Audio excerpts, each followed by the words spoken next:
Hello दोस्तों, आज का इंग्लिश वर्ड है सिक्लूड।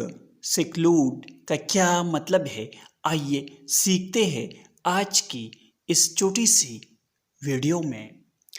सिक्लूड का मतलब है अलग रखना, अलहदा करना या किनारा करना। आइए इस वर्ड को सेंटेंसेस में इस्तेमाल करते हैं। We sunbathed on a small secluded beach. हमने एक छोटे से वीरान साहिल पर सूरज निहाया।